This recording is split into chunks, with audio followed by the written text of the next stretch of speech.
സത്യത്തിൽ എന്നോട് സംസാരിക്കുന്ന എലിസബത്തും ദൈവമാണെന്നാണ് എൻ്റെ കൺസെപ്റ്റ്. ഈ പ്രപഞ്ചത്തിൽ ഉള്ളതെല്ലാം ഈശ്വരാവതാരമാണ്. അത്രയും ഡെപ്തുള്ളൊരു സംസ്കാരമാണ് ഹൈന്ദവ സംസ്കാരം. ഉദ്ധവരുടെ പ്രത്യേകത വെച്ചാൽ ഉദ്ധവർ കണ്ടു കഴിഞ്ഞാൽ ഈ കൃഷ്ണന്റെ ഡ്യൂപ്പാ തോന്നും. എങ്ങനെ വെച്ചാൽ ഭഗവാന് നേരെ കോപ്പി അടിച്ചത്. അത്രയും ഭക്തിയാണ്, വലിയ ഇഷ്ടമാണ് ഭഗവാനോട്. മൂല്യച്യുതിയാണ് ഇടക്കാലത്ത് ഉണ്ടായത്. എല്ലാവരും ആക്ഷേപിക്കുന്ന പരിഹസിക്കുന്ന വിഷയങ്ങളൊക്കെ മൂല്യച്യുതിയാണ്. മൂല്യച്യുതി ഇല്ലാത്ത ദർശനങ്ങൾ എവിടെ ഉണ്ടായിട്ടില്ല. മോഡേൺ ചിന്താഗതി വിദ്യാഭ്യാസം ഒക്കെ ഉണ്ടായിട്ടും മനുഷ്യരുടെ ഇടയിൽ ഒരു പ്യൂണിനോട് കാണിക്കുന്ന മനോഭാവം നമുക്കറിയാലോ, മെയിൻ ഉദ്യോഗസ്ഥനില്ലേ. അപ്പൊ ഇതൊക്കെ എപ്പോഴും ഉണ്ട്. അത് നമ്മൾ കാണുന്നത് പിന്നെയാണ്, പക്ഷെ അതിന്റെ അപ്പുറം വീണ്ടും നിൽക്കുകയല്ലേ. പ്രകാശവർഷങ്ങൾക്ക് അപ്പുറം പിന്നെ നിൽക്കുകയല്ലേ. അതിന്റെ അപ്പുറമാണ് അതിന്റെ വിശേഷങ്ങൾ. ഇതെല്ലാം നമ്മുടെ സഹോദരങ്ങളാണ്.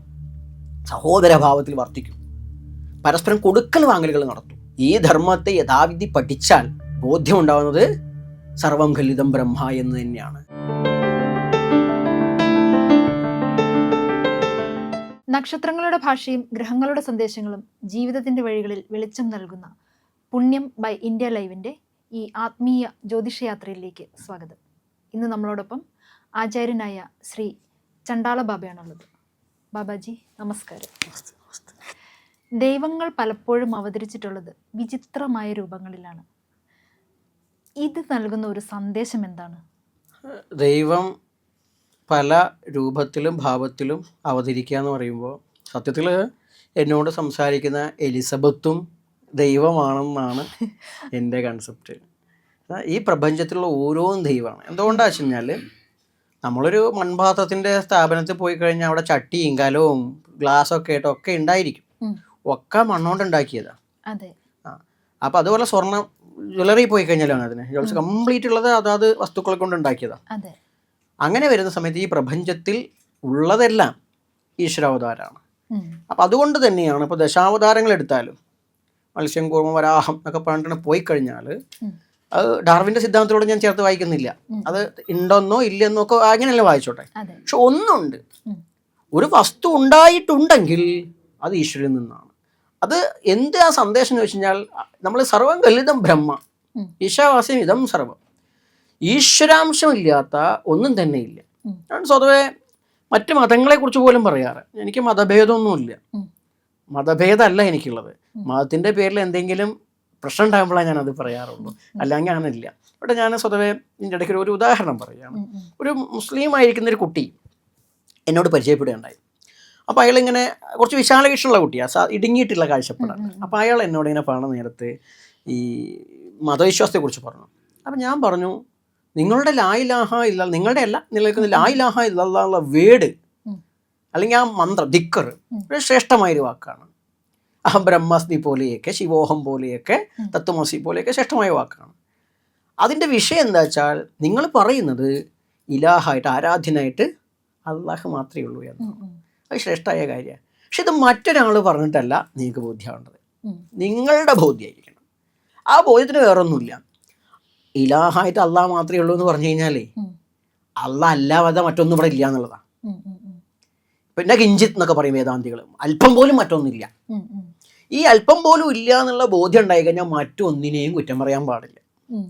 എല്ലാ ദർശനങ്ങളും ഈ പറയുന്ന ഈശ്വരൻ ഉണ്ടായതാണ്, പേര് അള്ളാഹ് എന്നായിക്കോട്ടെ, ഉണ്ടായതാണ്. അപ്പം ശിവനായാലും വിഷ്ണു ആയാലും ഇപ്പം യേശു ആയാലും യഹോവയായാലും ബുദ്ധനായാലും ഇതിൻ്റെയൊക്കെ വിഗ്രഹങ്ങളോ ആരാധനയൊക്കെ ഇതിനു വേണ്ടിയിട്ടുള്ളതാണ്. ആ ബോധ്യത്തിൽ നിന്ന് വേണം. ഈ ചിന്തയാണ് സത്യത്തിൽ ഇവിടെ ഈ പറയപ്പെടുന്ന വിവിധ എന്താ പറയുക രീതിയിൽ വ്യത്യസ്ത യോനികളിൽ കൂടി എന്നാണ്. മാതൃക്കളും യോനി പറഞ്ഞാൽ മാതാവുള്ള അർത്ഥത്തിലാണ്. വിവിധ യോനികളിൽ കൂടി പിറവിയെടുത്ത ഓരോന്നും ഈശ്വരാംശമാണ്. ആ ബോധ്യം ഉണ്ടാകാനാണ് ഈ ഉലകിൽ ആരാധനാ സമ്പ്രദായങ്ങൾ ഉണ്ടായിട്ടുള്ളത്.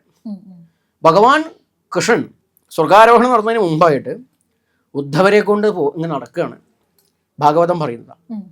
അപ്പോൾ ഉദ്ധവരുടെ പ്രത്യേകത വെച്ചാൽ ഉദ്ധവർ കണ്ടു കഴിഞ്ഞാൽ ഈ കൃഷ്ണന്റെ ഡ്യൂപ്പാ തോന്നും. ഭഗവാന്റെ പോലെ കിരീടം, അതുപോലെ തന്നെ എന്താ പറയുക ഈ മയിൽപ്പീലി, എങ്ങനെ വെച്ചാൽ ഭഗവാന് നേരെ കോപ്പി അടിച്ചത്. അത്രയും ഭക്തിയാണ്, വലിയ ഇഷ്ടമാണ് ഭഗവാനോട്. അപ്പം അങ്ങനെ നടക്കുന്ന നേരത്തെ ഉദ്ധവര് ചോദിക്കുന്നുണ്ട്, അല്ലയോ ഭഗവാനെ, ഇപ്പം കലികാലാണല്ലോ, ഇവിടെ മുഴുവൻ മനുഷ്യർക്കും എടുത്തു പറയുന്ന ബ്രാഹ്മണക്ഷത്രിയ വൈശ്യ ശൂദ്രനൊക്കെ പറയുന്നുണ്ട്, എന്നാൽ പോലും വർണ്ണം പറയുകയാണ്, എന്നാൽ പോലും എല്ലാവർക്കും മോക്ഷത്തിനുള്ള മാർഗം എന്താ? അപ്പോൾ ഭഗവാൻ വളരെ സിമ്പിളായിട്ട് പറയാം, അതിനെന്താ ഉദ്ധവരെ, ഈ പറയുന്ന താന്ത്രികമായി പറയപ്പെട്ടിരിക്കുന്ന വിഗ്രഹാരാധന ചെയ്യുക. ഹോമാദികൾ ഇത് ലക്ഷ്മണോപദേശത്തിൽ രാമൻ ലക്ഷ്മണന് ഉപദേശം കൊടുക്കുന്നുണ്ട്. അപ്പോൾ ഇങ്ങനെ വിഗ്രഹാരാധന ചെയ്യുക. അപ്പോൾ ഉദ്ധവർ ചോദിക്കുന്നുണ്ട്, വിഗ്രഹാരാധന ചെയ്യാൻ വിഗ്രഹത്തിൽ അഡിക്റ്റ് ആയിട്ട് പോകില്ലേ? അതിൽ മാത്രം ദൈവത്തെ കാണൂലേ? സ്വതവേ സെമിറ്റിക് മതങ്ങളൊക്കെ എപ്പോഴും സെമിറ്റിക് മതങ്ങളല്ല ആര്യ സമാജം ഒക്കെ പറയുന്നുണ്ട്, ഇത് തെറ്റാണെന്ന് വേണ്ട. അപ്പോൾ ഇത് ഉദ്ധവർ ചോദിക്കുന്നുണ്ട് അവിടെ, ഇതിങ്ങനെ പ്രശ്നം വരില്ലേ? അപ്പോൾ ഭഗവാൻ പറയുന്ന മറുപടി എന്ന് വെച്ചാൽ, ഒരു ഭക്തൻ വിഗ്രഹം വെച്ച് ആരാധിക്കുമ്പോൾ സർവചരാചരങ്ങളിലും എപ്പോഴാണോ ഈശ്വരനെ ദർശിക്കാൻ തുടങ്ങുന്നത് അന്ന് അവന് വിഗ്രഹം ഉപേക്ഷിക്കാം. അപ്പോൾ ഉപാധിയാണ് വിഗ്രഹം, വിശേഷണ ഗ്രാഹ്യമായതാണ്, വിശേഷണ ഗ്രഹിക്കപ്പെടേണ്ടതാണ് വിഗ്രഹം. ഈ വിശേഷണ ഗ്രഹിക്കപ്പെടുക പറഞ്ഞാൽ ഇപ്പോൾ ആടാവട്ടെ, ഓന്താവട്ടെ, കാക്കയാവട്ടെ, അല്ലെങ്കിൽ മത്സ്യമാവട്ടെ, മനുഷ്യനാവട്ടെ, വാനരനാവട്ടെ, എന്ത് സാധനമായിക്കോട്ടെ പ്രപഞ്ചത്തിൽ നമുക്ക് അറിഞ്ഞോ അറിയാതെയുള്ള ഭാവനയിൽ നടത്തുമായിക്കോട്ടെ, മനുഷ്യനും മൃഗമൊക്കെ കൂടിയതായിട്ടെ, ഇതൊക്കെ എടുത്തു വെക്കുമ്പോൾ ഇതിലൂടെയൊക്കെ അർത്ഥാക്കിയ എന്താണ്? എല്ലാ ചരാചരങ്ങളിലും ഈശ്വരാംശമുണ്ട്. ഈ ബോധ്യം ഉണ്ടാവുമ്പോൾ എന്തായി? മറ്റൊരു ഉപാധി വേണ്ട. പക്ഷേ ഞാനെന്ന ഭാവം തോന്നരുത് എപ്പോഴും, തോന്നുകിലെല്ലാം ഞാനാകണമേ എന്നൊരു പ്രാർത്ഥനയുണ്ട്. ഇതുപോലുള്ള ഈശ്വരനാണ് നിറഞ്ഞു നിൽക്കുന്നത് എല്ലാം എന്ന ബോധ്യം ഉണ്ടാവുക എന്നാണ് ആത്യന്തിക ലക്ഷ്യം. ആ ലക്ഷ്യത്തിന് വേണ്ടിയിട്ടാണ് ഭഗവാൻ തന്നെ സ്വയമേവ, ഭഗവാൻ അല്ലെങ്കിൽ ഭഗവതി സ്വയമേവ ഭക്തനെ സംബന്ധിച്ച് സ്വയമേവ ഓരോ സന്ദർഭത്തിൽ ഓരോ അവതാരം എടുത്തത്. ആദ്യം മത്സ്യം ഉണ്ടായി എന്നല്ല മത്സ്യപുരാണം പറയുന്നത്.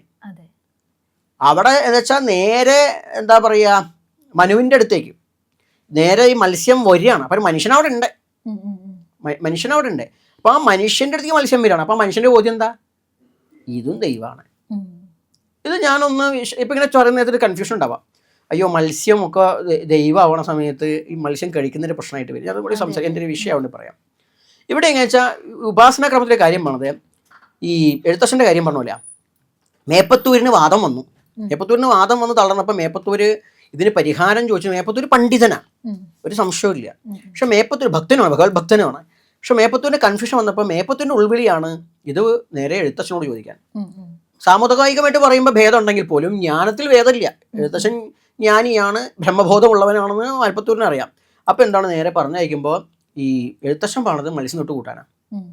ഇത് ബാല്യക്കാരന് കേൾക്കുമ്പോൾ പ്രശ്നമായി, തിരിച്ച് പറയാൻ വലിയ മടിയായി മേപ്പത്തൂരിനോട്. പക്ഷെ മേപ്പത്തൂർ ചോദിച്ചു ലാസ്റ്റ് പറയും ഇങ്ങനെ മത്സ്യം തൊട്ട് കൂട്ടാം. അപ്പോൾ ഏഭ്യ ഉദ്ദേശിച്ചത് മത്സ്യാവതാരം തൊട്ടിട്ടാന്ന് പറഞ്ഞു.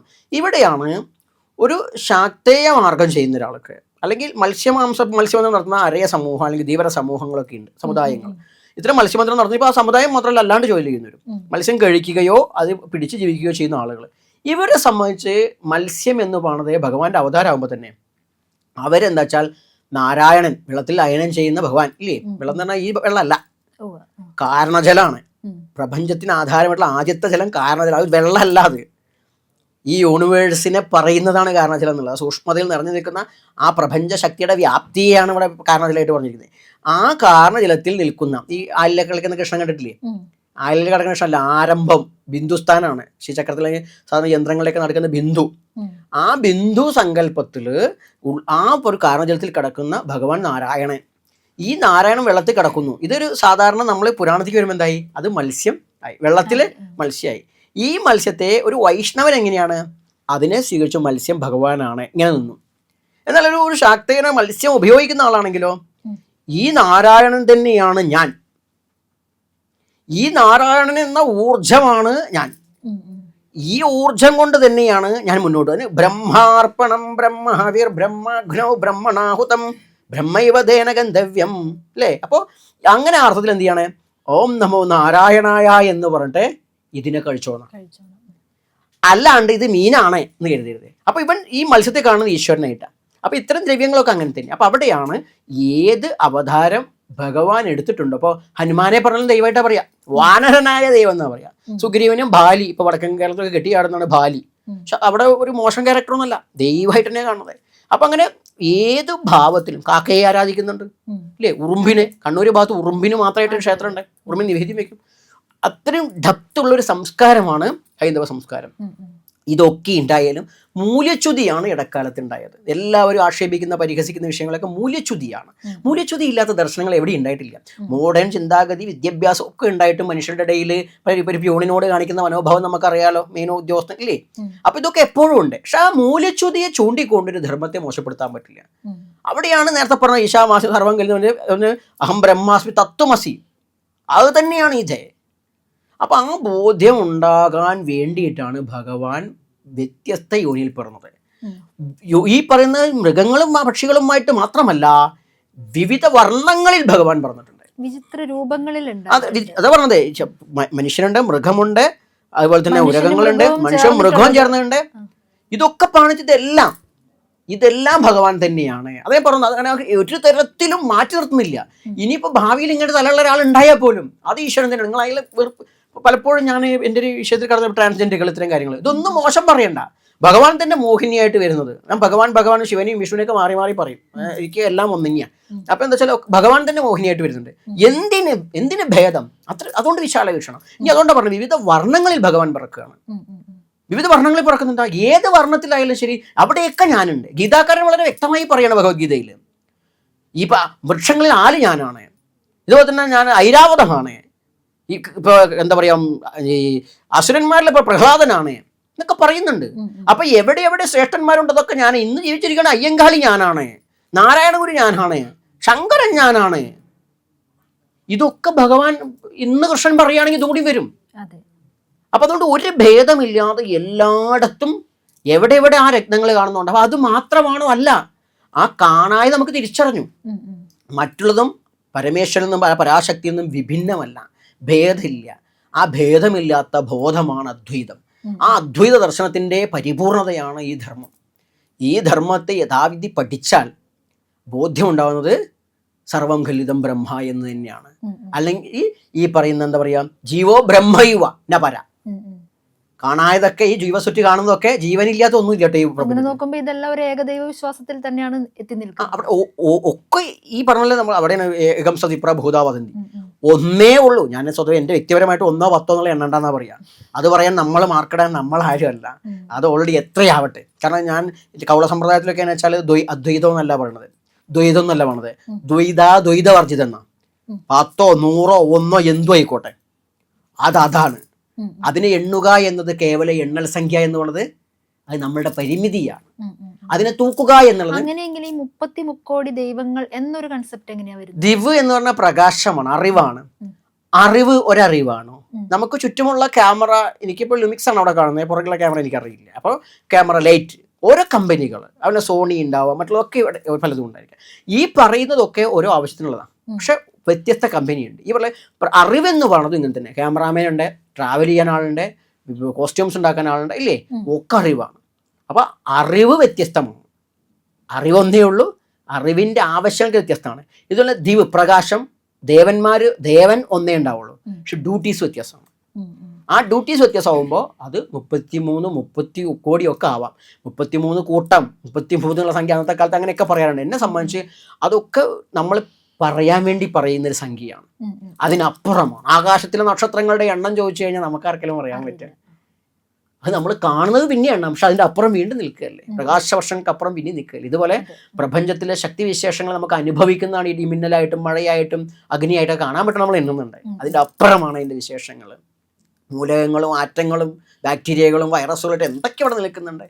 അതൊക്കെ ദൈവങ്ങളായി പരിഗണിക്കുമ്പോൾ എണ്ണിയാൽ ഒടുങ്ങില്ല. അപ്പോൾ 33 കോടി എന്ന് നമ്മൾ പറഞ്ഞു വെച്ചു, കൂട്ടം എന്നുള്ള അർത്ഥത്തിൽ. പക്ഷെ അതിൻ്റെ അപ്പുറമാണ് അതൊക്കെ. അതുകൊണ്ടാണ് പറഞ്ഞത്, ഏറ്റവും സൂക്ഷ്മത തൊട്ട് സ്ഥൂലമായി കാണപ്പെടുന്നതെല്ലാം ഇനി ഉണ്ടാകാൻ പോകുന്നതും ഈ ദൈവം തന്നെയാണ്.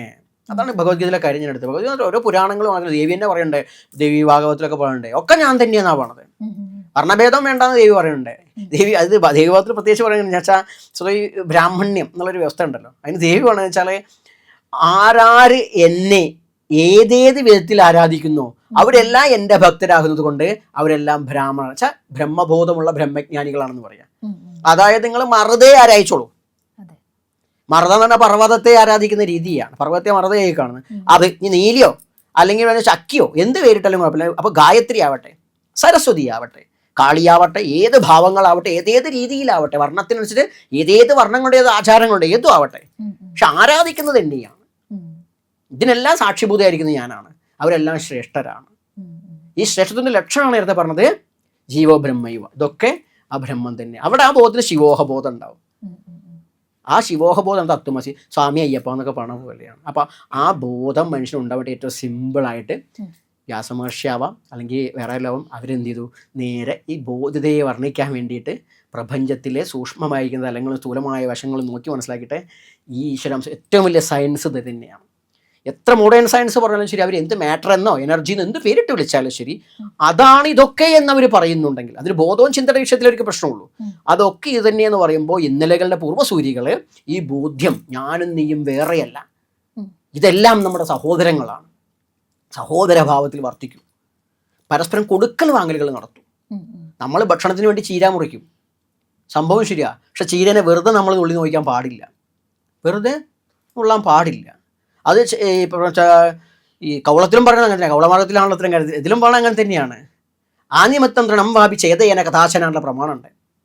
വെറുതെ ഒരു പുൽക്കൊടി പോലും മുറിക്കരുതെന്ന കാര്യത്തിന് വേണ്ടിട്ടോ, അവിടെ വേണമെങ്കിൽ ഗോവിനെയും ബ്രാഹ്മണനെയൊക്കെ വധിക്കാം. കാര്യത്തിനാണ്, വെറുതെ പൂജ നടത്താൻ വേണ്ടല്ല, പനിഷ്മെൻറ്റും മറ്റുള്ള കാര്യങ്ങളൊക്കെ വേണ്ടിയിട്ടാണ്. അപ്പം ആവശ്യത്തിന് വേണ്ടി പലതും ചെയ്യാം, അനാവശ്യമായിട്ടൊന്നും ചെയ്യാൻ പാടില്ല. അത് കൊല്ലാനുള്ള അധികാരമൊന്നുമല്ല. അപ്പം അതാണ് നമ്മൾ മനസ്സിലാക്കേണ്ടത്. ഈ ധർമ്മം വിശാലമാണ്. ഇതിൻ്റെ അർത്ഥതലങ്ങളിലേക്ക് ഇറങ്ങിച്ചെന്ന് എല്ലാം ഒന്നിൽ കാണുകയാണെങ്കിൽ ഈ ലോകം സമാധാനമാണ്, ശാന്തമാണ്, ആ ശാന്താന്തരീക്ഷം ഉണ്ടാകും. അങ്ങനെ ഞാൻ എപ്പോഴും പറയാറുണ്ട്, ആ സന്ദേശമാണ് ഭാരതം എല്ലാ കാലത്തും എല്ലായ്പ്പോഴും കൊടുത്തത്. അതുകൊണ്ടാണ് ഭാരതം എന്ന പേര് തന്നെ ബാസിൽ രമിച്ചതാണ്. അത് പ്രകാശത്തിലാണ് രമിക്കുന്നത്. പ്രകാശം എന്താണ്? അറിവാണ്, അറിവിൻ്റെ നിറകുടമാണ്. അജ്ഞാനികൾ ഇടക്കാലത്ത് ഉണ്ടാക്കിയതല്ല. അജ്ഞാനികൾ ഉണ്ടാക്കിയ അജ്ഞാനം കാലാകാലം നിൽക്കില്ല കുട്ടി. ഇരുട്ടിനൊരു സമയമുണ്ട്, അതൊക്കെ മാറും. അത് മാറുമ്പോൾ ആസുരിക ശക്തികൾ അതല്ല ആ ഇരുട്ട് കാണിക്കാൻ നോക്കും. പക്ഷെ നമ്മൾ എന്ത് വേണം? ജ്ഞാനം കൊണ്ട് ഈ പൂർവ്വസൂരികളുടെ തപസ്സിൻ്റെ ഫലമായി അവർ അനുഭവിച്ചറിഞ്ഞ് അവർ നമ്മോട് പറഞ്ഞ സത്യത്തെ എടുത്തു വെച്ചുകൊണ്ട് ലോക സമാധാനാർത്ഥം പ്രവർത്തിക്കുകയാണെങ്കിൽ അത് വളരെ കേമാണ്. ആ അർത്ഥത്തിൽ ഭഗവാന്റെ അവതാരമാണ് നമുക്ക് ചുറ്റുമുള്ള എല്ലാം ചിന്തിക്കുക. നമ്മുടെ വീട്ടിലെ കുട്ടികൾ, മുതിർന്നവർ, നമുക്ക് അറിഞ്ഞവരോ അറിയാത്തവരോ, നമ്മളെ ദ്വേഷിക്കുന്നവർ പോലും ഈശ്വരാവതാരം തന്നെയാണ്. ആ ബോധ്യം നമുക്കുണ്ടാവുക. അങ്ങനെ പരസ്പരം ഉണ്ടായിക്കഴിഞ്ഞാൽ എത്ര നന്നു. അതുകൊണ്ട് ഞാൻ പറയുന്ന ഓരോ ധർമ്മബോധമുള്ള ഭവനത്തിലും ഇതൊക്കെ അറിഞ്ഞാചരിക്കുക. പ്രത്യേകിച്ച് പുതിയ തലമുറയോട് എനിക്ക് പറയാനുള്ളത്, കുടുംബപരമായിട്ട് ജീവിക്കുന്നവരോട് പറയാനുള്ളത്, ഭാര്യ ഭർത്താവിലും, ഭർത്താവ് ഭാര്യയിലും, മക്കളിലും, അവരുടെ മാതാപിതാക്കളിലും ഒക്കെ ഈശ്വരനെ കാണുക. ആലയങ്ങളിൽ മാത്രമല്ല, ഇതൊക്കെ കാണുക. പരസ്പരം റെസ്പെക്റ്റ് ഉണ്ടാവുക. ആ റെസ്പെക്റ്റിൻ്റെ ഭാഗമായിട്ട് ഭക്ഷണം വെക്കലും കൊടുക്കലും വസ്ത്രമെടുക്കലും വാങ്ങിക്കൊടുക്കലും ഇടിക്കലും ഒക്കെ നടത്തുക. അങ്ങനെ വരുമ്പോൾ എന്തായി? ശാന്തി സമാധാനമുള്ള ഭവനം ഉണ്ടാകും. എല്ലാ കുടുംബങ്ങളും കൈലാസമായിട്ട് മാറും. ആ ആനന്ദം ആണ് ബ്രഹ്മണോവപു. കുടുംബത്തെ സംബന്ധിച്ചിട്ട്, കുലത്തെ സംബന്ധിച്ച്, കുലം കുടുംബമാണ്. അവിടെ ആനന്ദമുണ്ടാകും. ആ ആനന്ദമുള്ള ഭവനം ബ്രഹ്മാനന്ദത്തെ അനുഭവിക്കുമ്പോൾ ആ ജ്ഞാനാർത്ഥത്തിൽ എല്ലാം ബ്രാഹ്മണ ഭവനങ്ങളാവും. സമാധാന സന്തോഷത്തിൻ്റെ സന്ദേശം വഹിക്കുന്ന ഭാരതീയ കുടുംബ വ്യവസ്ഥയാകും.